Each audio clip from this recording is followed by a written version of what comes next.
कुछ बात करेंगे क्रिप्टो मार्केट के हवाले से। क्रिप्टो गोल्ड कहलाने वाली दुनिया की सबसे बड़ी डिजिटल करेंसी बिटकॉइन शदीद दबाव का शिकार हो गई है। जुमेरात को बिटकॉइन की कीमत नवंबर 2024 में डोनाल्ड ट्रंप की इंतखाबी कामयाबी के बाद पहली बार $70,000 से नीचे आ गई। कीमत एक मौके पर तकरीबन $59,000 तक गिर गई, जो 15 माह की कम तरीन सतह बताई जाती है। अक्टूबर में अगर हम बात करते हैं तो बिटकॉइन $1,26,000 की तारीखी बुलंद तरीन सतह पर पहुंचा था। बुलंद तरीन सतह से अब तक बिटकॉइन तकरीबन 44% अपनी कदर खो चुका है। माहिरीन के मुताबिक सरमायाकारों का खतरनाक असासों से पीछे हटना इस गिरावट की बड़ी वजह बताई जा रही है। मजीद क्या फैक्टर्स हैं कि ये स्टेबल हो सकती है मार्केट, इस पर बात करने के लिए एहतशाम साहब के साथ हमें ज्वाइन कर लिया वजाहत हुसैन साहब ने, क्रिप्टो एक्सपर्ट हैं। थैंक यू सो मच वजाहत साहब फॉर योर टाइम। इस हफ्ते जो हम क्रिप्टो में देख रहे हैं शार्प सेल ऑफ, उसकी वजह आप क्या समझते हैं? मेटल्स है या टेक शेयर है या दीगर वजूहात आप समझ रहे हैं? अस्सलाम वालेकुम। सबसे पहले तो मैं बिटकॉइन पे आप लोगों को एक पॉइंट बताने जाऊंगा, जो पॉइंट आप लोग के लिए बहुत इंपॉर्टेंट है। अभी एक रूमर सर्कुलेट हो रही है एप्स्टीन फाइल्स की। बिल्कुल। I think you heard it. तो एप्स्टीन फाइल्स की जो रूमर सर्कुलेट हो रही है, ये ऑफिशियली वेरीफाइड नहीं है, कंफर्म वेरीफाइड नहीं हुआ है। लेकिन इस रूमर्स की वजह से अभी जो इन्वेस्टर्स हैं, जितनी भी कंपनीज हैं, जैसे कि ब्लैक रॉक की अगर हम बात करते हैं, ब्लैक रॉक ने तकरीबन 10,000 बिटकॉइन अपने बेच दिए। और 10,000 बिटकॉइन इसी वजह से ब्लैक रॉक ने बेचे हैं क्योंकि इस तरीके की सो कॉल्ड रूमर्स आ रही हैं। अब इन रूमर्स की वजह से बिटकॉइन का आगे फ्यूचर क्या दिखता है, क्या नहीं दिखता, हमने आप ही के शो में, बिल्कुल आप ही के शो में, हमने जब बिटकॉइन ने अपना ऑल टाइम हाई बनाया था 126,000 का, उस टाइम हमने आपको ही बताया था कि बिटकॉइन एक बहुत बड़ी सेलिंग प्रिडिक्ट कर रहा है। इन्वेस्टर्स जो हैं, हर कोई अच्छी अच्छी बातें कर रहा है बिटकॉइन के बारे में। लेकिन अभी जिस टाइम इस मार्केट का एक सिनेरियो होता है, जब इस मार्केट में अच्छी अच्छी बातें होती हैं, समथिंग बैड इज कमिंग, कुछ बुरा होने वाला होता है। जब बुरी बातें हो रही होती हैं, कुछ अच्छा होने वाला होता है, कुछ पॉजिटिव होने वाला होता है। तो उस टाइम हमने आप ही के शो में हमने ये बात करी थी कि बिटकॉइन $60,000 तक आ सकता है, 60,000 के तक बिटकॉइन आ सकता है अराउंड। बिटकॉइन आज के दिन का बिटकॉइन ने जो लो बनाया है 59,000 का बिटकॉइन ने लो बनाया, अपने ऑल टाइम हाई से बिटकॉइन अराउंड 50% फॉल हो गया है और बिटकॉइन मजीद फॉल होगा। इसका रीजन ये है, इसका रीजन बेसिकली सिंपल सा ये है कि वो रूमर्स अभी तक कंफर्म नहीं हुई है। और अभी जो फेड का चेयरमैन जब से चेंज हुआ है, तो उनकी हिस्ट्री अगर प्रीवियस देखी जाए, तो उनकी प्रीवियस हिस्ट्री के हिसाब से वो क्रिप्टो को सपोर्ट करते हैं। लेकिन हमेशा ऐसा हुआ है, हिस्ट्री गवाह है इस बात पे, जैसे कि प्रीवियस फेड चेयरमैन थे जेरोम पावेल, वो भी जिसके सपोर्टिव थे, जब वो हुकूमत में आए, जब अपने ओहदे पे आए, ओहदे पे आने के बाद उसके वो एंटी हो गए। इसी तरीके से केविन भी जो है एंटी होंगे, एंटी क्रिप्टो। तो क्रिप्टो का भी फ्यूचर अभी इसमें वजाहत मेरे जहन में वजाहत दो सवाल आ रहे हैं, मेरा ख्याल है उसका जवाब जरूर दीजिएगा। देखें, पहली तो बात यह है कि इसकी टाइमिंग बड़ी इंपॉर्टेंट है कि इस वक्त क्यों हुआ है। दो वजूहत हमारे मुल्क में तो देखें, अगरचे स्टेट बैंक ने इसको अभी तक इजाज़त नहीं दी और धड़ाधड़ लोगों ने लिया, और फिर मेरा ख्याल है रोने वाले जो थोड़े पैसे वाले हैं जिन्होंने इन्वेस्ट किया उनके लिए मसाइल होती हैं। दूसरा, अमेरिका में ट्रंप साहब बैठे हैं, जिस तरह उन्होंने अपनी लिबर्टी कंपनी को लेके आगे गए, इतना फैसिलिटेट किया है, बावजूद इस बात के इलान मस्क के ख़िलाफ़ है, वॉरेन जो है ना वो भी इसके ख़िलाफ़ है, बफेट भी ख़िलाफ़ है इसके। तो आपको क्या लगता है कि इसकी फौरी वजह क्या बनी? एक तो कहा जा रहा है कि जी ये जो गोल्ड और इसकी प्राइसेस बढ़ी हैं, सिल्वर की, एक ये वजह है। दूसरा कह रहे हैं बड़ा वीक सेंटीमेंट है इसके बारे में कि जी रिस्क बहुत बढ़ गया है इसमें। जी, क्रिप्टो पे रिस्क तो हमेशा से था। जब क्रिप्टो $5,000 पे था, क्रिप्टो में तब से रिस्क है। क्रिप्टो मार्केट में रिस्क जब तक था, जब तक लोगों में फेयर, तो देखें लोगों में फेयर रहेगा और फेयर रहना जरूरी भी है। अब देखें, किसी भी मार्केट के पीछे कोई रेगुलेटरी फर्म हो, कोई ना कोई इदारा हो, तब उसमें फेयर निकल जाता है। लेकिन क्रिप्टो में, यहाँ पे क्रिप्टो में फेयर नहीं निकला। और उसके बाद हुआ क्या, अब क्रिप्टो जिन लोगों से क्रिप्टो को मिला रहे हैं, जैसे कि जेफरी एप्स्टीन से क्रिप्टो को मिला रहे हैं, और भी काफी सारे लोग हैं जिनसे क्रिप्टो को मिला रहे हैं, जिनके माजी अच्छे नहीं थे, उन लोगों से क्रिप्टो को मिला रहे हैं। तो फेयर और बढ़ रहा है। अब जब जब ये फेयर बढ़ता जाएगा, मार्केट इसी तरीके से पैनिक सेलिंग में आती रहेगी। अच्छा, कुछ ये एनालिस्ट ये कह रहे हैं, कुछ एनालिस्ट ये कह रहे हैं कि इस वक्त जो मार्केट है वो रीसेट वाले मरहले में भी है। एक तो आप समझते हैं, और ऐसे कौन से इंडिकेटर्स हैं जिनको देखना होगा कि अब डाउन टाइम जो है या डाउन टर्न जो है इसका वो ओवर हो चुका है? जैसे आप कह रहे थे कि अभी ये चलेगा ये वाला मुश्किल फेज। अगर हम ग्लोबल फाइनेंशियल रीसेट देखें तो ग्लोबल फाइनेंशियल रीसेट तो आना है।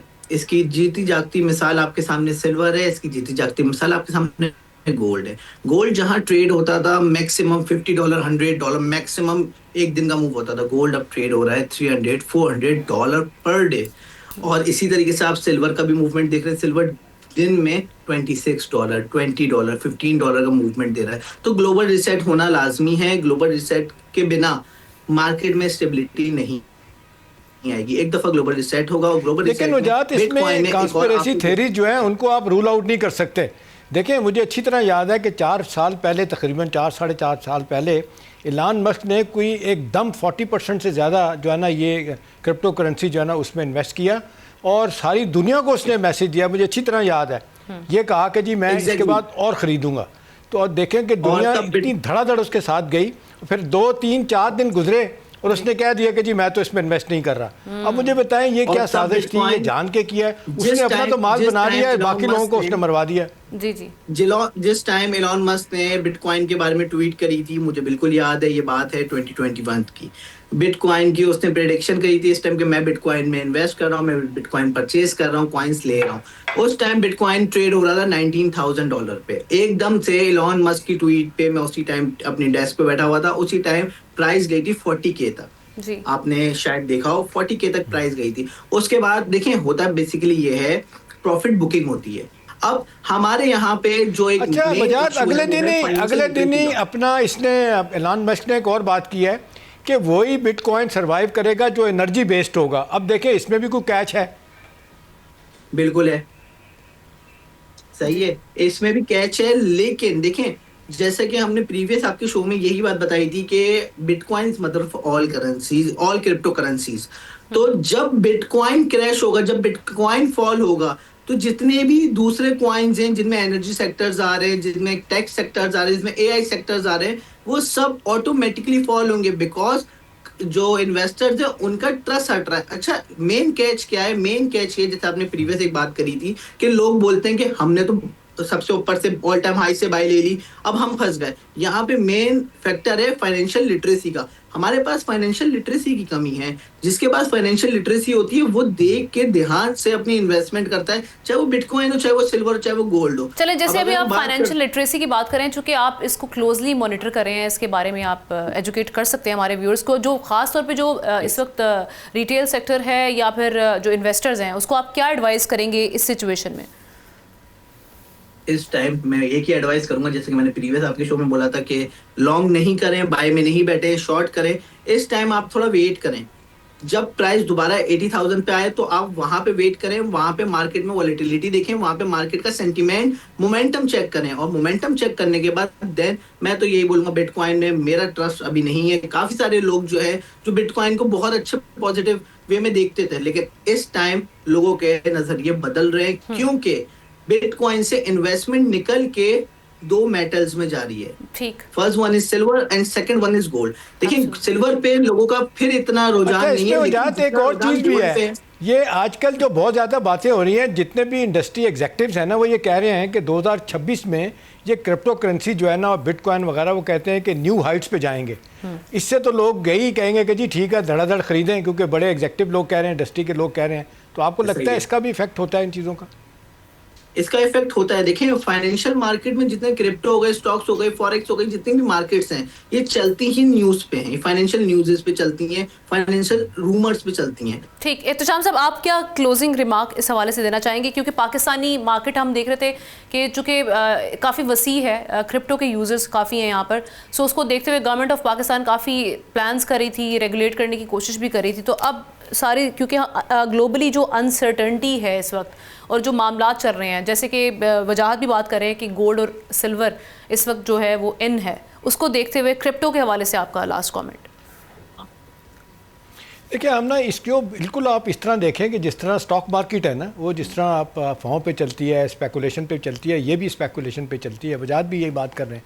देखिए मेरा कंसर्न तो आमना सिर्फ ये है कि आप जैसे मेरे जैसे लोग जिनके पास 4 पैसे होते हैं वो इन्वेस्ट करते हैं, वो अक्सर और बेशतर बेचारे मारे जाते हैं, चाहे स्टॉक मार्केट वाले हों ये हों।